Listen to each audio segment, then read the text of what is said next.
নমস্কার বন্ধুরা, সবাইকে শুভ সকালের অনেক অনেক শুভেচ্ছা। রোশনাইয়ের আজকের পর্বের রিভিউ নিয়ে আমি চলে এসেছি তোমাদের সামনে। বাংলা সিরিয়াল সমাচারে তোমাদের সবাইকে স্বাগত জানিয়ে আজকের পর্বের রিভিউ আমি শুরু করছি। শুরুতেই তো গরিমা রোশনাইকে অনেক বাজে বাজে কথা বলছে, তার সঙ্গে এটাও বলছে যে স্বামী স্ত্রী সম্পর্কের মাঝে তুমি ঢুকে পড়েছো। আরণ্যক বলছে, দেখো গরিমা, অনেক অপমান করেছো, আর না, যদি তোমার না পোষায় তাহলে তুমি চলে যেতে পারো, আমি কিন্তু তোমাকে আগেও বলেছি। গরিমা বলছে, হ্যাঁ চলেই যাব, দিয়ে কিন্তু হাসছে আর বলছে, তুমি এত সহজে ভেবো না যে আমি তোমাকে ছেড়ে দেব, আমি তোমাদের দুজনকেই ছাড়বো না। গরিমা তো রোশনাইকে চলে যেতে বলছে। রোশনাই বলছে, আমি থাকতে আসিনি তোমার এই ঘরে, আমি যদি সত্যি থাকতে চাইতাম তাহলে তুমি এখানে দাঁড়িয়ে থাকতে পারতে না। যে বিয়েটা তোমরা কাগজ কলমে ভেঙে দিয়েছিলে সেটা যদি সত্যিই থাকতো তাহলে এই ঘরে ঢোকার সুযোগটাও তুমি পেতে না। আর নিজেকে কোন স্ত্রী বলে দাবি করো তুমি, যার হাজব্যান্ডের এই অবস্থা, যাকে অবজারভেশনে রাখতে বলা হয়েছে, দিনরাত তাকে টেক কেয়ার করতে হবে, তাকে ফেলে রেখে তুমি দুবাই ফেস্টিভ্যালে চলে গেলে কেন? এরপরে তুমি আর কোনো প্রোগ্রাম করতে পারতে না? কেমন স্ত্রী তুমি, কেমন করে পারলে যেতে? তোমার স্বামীর দায়িত্ব আজকে কেন অন্য কাউকে নিতে হবে? জাহ্নবী বলছে, চুপ করো রোশনাই, মুখ বন্ধ করো। বলছে, মেজো কাকামণি, এই মেয়েটা তো অনেকবার বেড়েছে। তখন আরণ্যকের বাবা বলছে, এই মেয়েটার কি করে হাড়ির হাল করতে হয় আমিও সেটা দেখাবো। রোশনাই বলছে, আমি তো না হয় হাড়ির হাল নিয়েই জন্মেছি, আমার হাড়ির হালের পরিস্থিতিতে থাকার অভ্যেস আছে, কিন্তু আপনি একবার ব্যাপারটা বিচার করবেন তো, আপনারও একসময় হাড়ির হালের পরিস্থিতি ছিল, কিন্তু তারপর অনেক দিন হলো সেটা চাপা পড়ে গেছে। আবার যদি সেই পরিস্থিতি ফিরে আসে তাহলে আপনার পরিবারকে নিয়ে আপনি কোথায় যাবেন, অবস্থাটা কি হবে একবার ভাববেন তো। তখন আরণ্যকের মা বলছে যে, তুমি আরণ্যকের বাবার সাথে এইভাবে কথা বলছো, তোমার তো খুব সাহস বেড়েছে। বলছে, উনি যদি স্যারজির বাবা না হতেন তাহলে অনেক আগে আমি এভাবে কথা বলতাম ওনার সাথে, উনি স্যারজির বাবা বলে এতদিন পার পেয়ে গেছেন।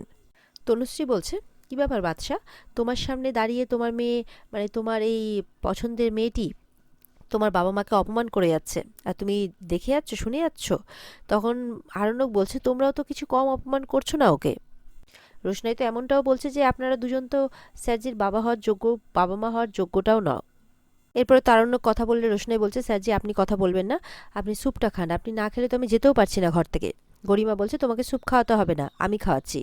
তখন আরণ্যক বলছে, আমি রোশনাইয়ের হাতেই খাবো, তাছাড়া এই দুদিন যে তুমি ছিলে না, আমি কি করে খাবো, কি করব না করব, কই তখন তো তোমার কোনো চিন্তা হয়নি? বলে, কেন? তোমার বাড়িতে আর কোনো লোক ছিল না, তোমার মা বাবা ছিল না, তোমার ভাই বোনেরা ছিল না, তোমার বড় মা, তোমার বৌদি কেউ ছিল না, তোমাকে রোশনাইকেই প্রয়োজন পড়েছিল? আরণ্যক বলছে, সবাই আছে, আর তুমিও আছো হয়তো, কিন্তু তোমরা কেউ রোশনাই নও। রোশনাই, এসো, আমাকে স্যুপটা খাও, রোশনাইকে বলছে আরণ্যক। কিছুক্ষণ বাদে দেখা যাচ্ছে যে রোশনাই শ্যুটে আছে, আদিত্যও আছে, তাদের শ্যুট চলছে। এরপর আদিত্য জিজ্ঞাসা করছে, রোশনাই ওদিকে সব ঠিক আছে তো? বলে, ওদিকে কি আর সব ঠিক থাকে, আপনি জানেনই তো পরিস্থিতি। বলে, এতটা খারাপ পরিস্থিতি বা এতটা অপমান সহ্য করার কথা কিন্তু তোমার নয় রোশনাই। রোশনাই বলছে, কেন সহ্য করি সেটাও তো আপনি খুব ভালো করে জানেন। আদিত্য বলছে, হ্যাঁ, তুমি আরণ্যককে খুব ভালোবাসো, তাই হয়তো সহ্য করো, কিন্তু তবুও এতটা অপমান তুমি কিন্তু ডিজার্ভ করো না। রোশনাই বলছে, আগেও যখন আমাকে অপমান করতো না, আমি কিচ্ছু বলতাম না, মাথা নিচু করে থাকতাম, কিন্তু এখন আমি উত্তর দিই। আর কতদিন সহ্য করব বলুন তো? নিজের পরিবার তুলে, মা বাবা তুলে, এইভাবে চরিত্র তুলে দিনরাত অপমান করবে। আমি নিজেই তো বুঝতে পারিনি যে আমি এতটা বদলে যাব, তবে আমি অন্যায়ের প্রতিবাদ এখন করি, আমি পারি না এখন আর এতটা সহ্য করতে, আর সবকিছু আমি হেলাই ছেড়ে দিয়েছি। রোশনাই বলছে, আমি চাইনি কখনো যে আমার দিদির সংসারটা নষ্ট হয়ে যাক, তাই তো আমি চলে গিয়েছিলাম, কিন্তু এটাও সত্যি যে আমি স্যারজির বিপদে কখনো দূরে থাকতে পারবো না। আজকে যদি গরিমা দিদি ঠিক থাকতো, স্যারজি যদি ঠিক করে যত্ন নিত, তাহলে তো আমার আসার প্রয়োজনটাই পড়তো না। আদিত্য বলছে, দেখো, আমি কিন্তু আমার মনের ভাব কোনোদিনই তোমার কাছ থেকে গোপন করিনি, তাই আজকেও বলছি যে তুমি আর আরণ্যক একসাথে সংসার করো, তাহলে তোমরা দুজনেই বেঁচে যাবে। তখন রোশনাই বলছে, আদিত্য প্লিজ এরকম কথা বলবেন না, আমি স্যারজির জীবনে সেই দূর আকাশের তারাটা হয়েই থাকতে চাই, তাছাড়া আমি নিজে একজন মেয়ে হয়ে আরেকজন মেয়ের সংসার কোনোদিনই ভাঙতে পারবো না। এরপরে আদিত্য আরও কিছু বলতে গেলে রোশনাই বলছে, আমি অনেক যুদ্ধ করে নিজের মনকে বুঝিয়েছি, আর এইসবের মধ্যে আমি পড়তে চাই না। তখন সেইখানকার ওই শ্যুটের ডিরেক্টর আসেন, এসে বলছে, আমাদের শট রেডি হয়ে গেছে, মানে আমাদের সব কিছু রেডি হয়ে গেছে, শুধু কন্ডিশনটা বুঝিয়ে দেয় যে কি করতে হবে। শ্যুটের সিকোয়েন্সটা পুরোটা ভালো করে বুঝিয়ে দেয় দুজনকে। এরপর রোশনাই আর আদিত্য শ্যুট শুরু হয়ে যায়। রোশনাই তো প্রত্যেকটা শ্যুট করতে গিয়েই আদিত্যকে আরণ্যকই ভাবে, আরণ্যক মনে করেই করে, এখনও তাই ভাবছে। যে আরণ্যক গাড়ি থেকে নেমে আসছে, রোশনাই অপেক্ষা করছে, রোশনাইয়ের জন্য একটা গিফট নিয়ে এসেছে, একটা গলার হার, সেইটাও রোশনাইকে পরিয়ে দিচ্ছে আরণ্যক। রোশনাই তারপর আরণ্যকে জড়িয়ে ধরছে, এরকমই একটা শট চলছে। আর প্রত্যেকটাতে আদিত্যকে আরণ্যকই মনে করছে রোশনাই। এদিকে রোশনাই তো শ্যুট চলছে, আর ওদিকে কিন্তু রাজেশ শ্যুটের ওখানে পৌঁছে গেছে। আর নীতিশকে ফোন করছে, কি ব্যাপার, কাজটা কখন হবে? বলে আমি ভাবছি আসলে শ্যুটটা একটু এগিয়ে যাক। রাজেশ বলছে, এত ভাবার জন্য তোকে আমি পয়সা দিচ্ছি না, যা চুপচাপ তাড়াতাড়ি গিয়ে কাজটা কর। বলছে আচ্ছা আচ্ছা ঠিক আছে, যাচ্ছি। এরপর তো নীতিশ দৌড়ে যায় রোশনাইয়ের কাছে, গিয়ে বলছে যে ম্যাডাম, আপনার ফোন কি সুইচ অফ? বলছে হ্যাঁ, আমার ফোন মেকআপ রুমে আছে। কেন? বলে ম্যানেজার বলল আর কি যে আপনাকে খবরটা দিতে, যে মানে আরণ্যক স্যার বলে একজন নাকি ওই সিঁড়ি থেকে পড়ে গেছেন, তো সেই জন্য আপনাকে খবরটা দিতে বললেন। তো এটা শুনে তো রোশনাই ঘাবড়ে যায়, কি কি বলছো এসব? বলে হ্যাঁ। তখন আদিত্য বলছে তোমাকে কে বললো? বলে ম্যানেজার সাহেব বলেছেন। এদিকে তো শুটের ডিরেক্টর এসে বলছে ম্যানেজার কোথায়?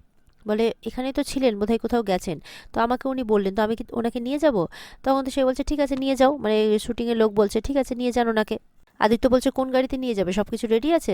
বলে হ্যাঁ, প্রোডাকশনে তো 3-4টে গাড়ি আছে, তার মধ্যে একটাতে নিয়ে যাব। আর আদিত্য তখন বলছে যে আচ্ছা আমিও কি যেতে পারি? বলছে স্যার আসলে বুঝতেই তো পাচ্ছেন শ্যুটের মাঝখান থেকে যাওয়া, তো আপনি যদি থাকতেন তাহলে আপনার শটগুলো কমসে কম নেওয়াটা হয়ে যেত। আদিত্য বলছে আচ্ছা ঠিক আছে, তা সেই না হয় করছি, আর বাকি শটটা না হয় কালকে দিয়ে দেবো।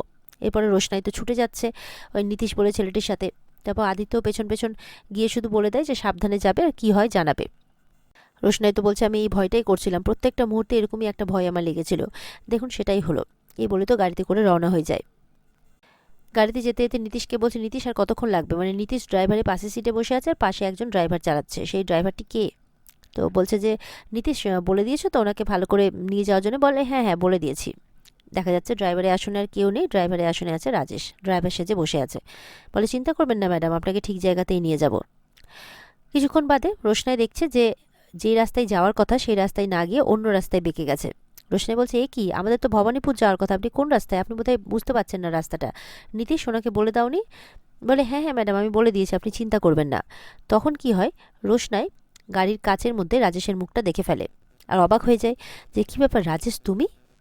এরপরে কোনো কিছু বলতে যাবে কি, রোশনাই যখন হেল্প হেল্প বলে চিৎকার করছে, তখন এই ছেলেটি, নীতিশ বলে ছেলেটি, রোশনাইয়ের মুখে একটা কিছু স্প্রে করে দেয়, যার জন্য রোশনাই কিন্তু অজ্ঞান হয়ে যায়।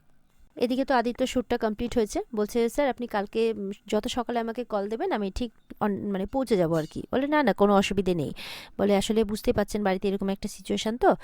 তারপরে বলছে যে আচ্ছা যেই ছেলেটি গেল এখনও আসেনি? বলে হ্যাঁ দাঁড়ান একটু খবর নিচ্ছি, বলে মনোজ মনোজ বলে কাউকে ডাকছে। তো বলছে এতক্ষণ হয়ে গেল, এত দেরি হওয়ার তো কথা নয়। আর ওদিকে দেখা যাচ্ছে রাজেশকে নীতিশ বলছে যে স্যার জায়গাটা ঠিক করা আছে তো, আপনি যেখানে কাজটা করবেন?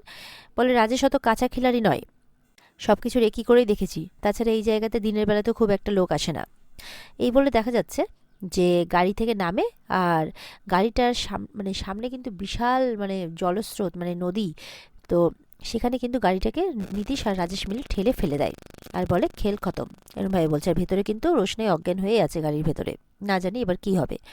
আর এইদিকে দেখা যাচ্ছে যে আরণ্যক বলছে না না, এটা হতে পারে না, এটা কিছুতেই হতে পারে না, ছোট তুমি ভুল কথা বলছো, তুমি ভুল খবর দিচ্ছ, এটা কিছুতেই হতে পারে না, এইভাবে বলছে। আর এখানে আজকের পর্ব শেষ হয়ে যায়। তো বন্ধুরা, এই ছিল আজকের পর্বের রিভিউ। ভালো লেগে থাকলে অবশ্যই পর্বকে লাইক, কমেন্ট আর চ্যানেলকে সাবস্ক্রাইব করতে ভুলবে না। পর্বের বিস্তারিত দেখতে অবশ্যই স্টার জলসার পর্দায় চোখ রাখবে। তাহলে দেখা হচ্ছে তোমাদের সাথে আগামীকালকে। ততক্ষণ সবাই ভালো থাকবে। টাটা।